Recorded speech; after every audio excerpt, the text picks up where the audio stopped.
Assalamualaikum warahmatullahi wabarakatuh. Nugroho sewilasing Gusti. Mugi tansah kajiwa kasarira pring panjenengan lan kula Waraden titah Sangarcapada. Sageng Dewan Pambiji ingkang tuhu luhuring budi. Sumrambah para pamirsa kakung putri Purada muda ingkang minulya. Purwaning atur sumangga sesarengan muji syukur dhateng Gusti ingkang akraya jagat. Saengga kula lan panjenengan saged makempal manunggal ing papan menika kanthi raharja.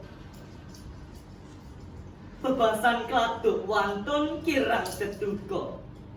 Keparenga kula badhe matur ngengingi sumangat Sumpah Pemuda ing jaman samangke.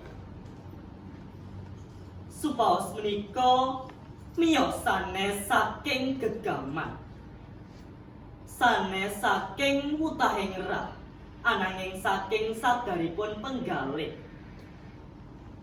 Kanthi raos tresna bangsa supaos kanthi aran Sumpah Pemuda ingkang uninipun kami putra dan putri Indonesia mengaku bertumpah darah yang satu, tanah air Indonesia. Kami putra dan putri Indonesia mengaku berbangsa yang satu, bangsa Indonesia. Kami putra dan putri Indonesia menjunjung bahasa persatuan bahasa Indonesia. Para rawuh ingkang sutresna bangsa, Sumpah Pemuda boten namung reroncen tembung ingkang kedah dipunapalaken kemawon. Supaos menika minangka ebah osiipun jiwa ingkang saged ngewahi nasibipun bangsa. Lajeng wonten pundi latu Sumpah Pemuda ing wekdal sakmangke? Menapa sampun surut ing jaman? Menapa namung dados mawa ingkang kalebu kalindhes lebu media sosial, game online saha pagesangan ingkang individualisme menika? Para rawuh ingkang sutresna bangsa, ingkang dados perkawis samangke babar pisan beda kaliyan jaman taun 1928. Kula lan panjenengan sedaya sakmenika tanding kelawan penjajahan. Cara enggal inggih menika setunggal hoaks lan polarisasi politik saged mecah paseduluran. Kalih budaya manca ingkang tanpa pinilah saged ngewahi nasibipun bangsa.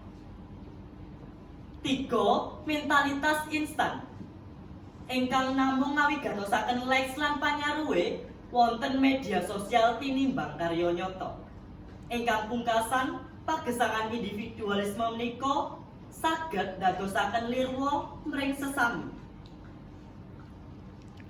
Menika paperangan ingkang kedah kula lan panjenengan adepi samangke.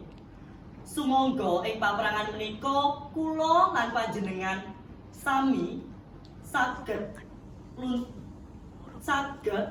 dadosaken nglunturaken pangiket latu Sumpah Pemuda. Saking wahing penggalih keparenga kula badhe ngandharaken wedharan Sumpah Pemuda ing jaman samangke. Kaping setunggal, bertumpah darah yang satu, tanah air digital Indonesia. Bangsa menika boten namung saking Sabang dumugi Merauke. Suprandene ugi wonten salebetipun jagadmaya. Sumangga dados pejuang ing jagadmaya kanthi cara nyebaraken unggahan kang sae lan nglawan pawarta dora utawi hoaks kanthi data. Kaping kalih, berbangsa yang satu, bangsa kolaborasi. Kula lan panjenengan menika minangka generasi ingkang gadhahi pangiket kuat ing sejarah. Saengga sumangga sahiyet saeka praya makarya ingkang bombongaken bangsa. Kaping 3, menjunjung bahasa persatuan, bahasa prestasi. Basa prestasi ingkang kula aturaken menika wedinipun ngarumaken purbawaning bangsa. Kanthi aran Sumpah Pemuda ing wonten negara cekak ing pangraos sumangga sesarengan kula lan panjenengan sakmenika nindakaken ewahan nyata lan sumangat Sumpah Pemuda labuh labeting bangsa. Cekap semanten jer namung titah sawanta ingkang kirang samukawis. Sedaya kelepatan kula aturaken kanthi lumunturing sih samudra pangaksami. Kanthi sesanti trah agawe bubrah, rukun agawe santosa. Rahayu, rahayu, rahayu sagung dumadi. Wassalamualaikum warahmatullahi wabarakatuh.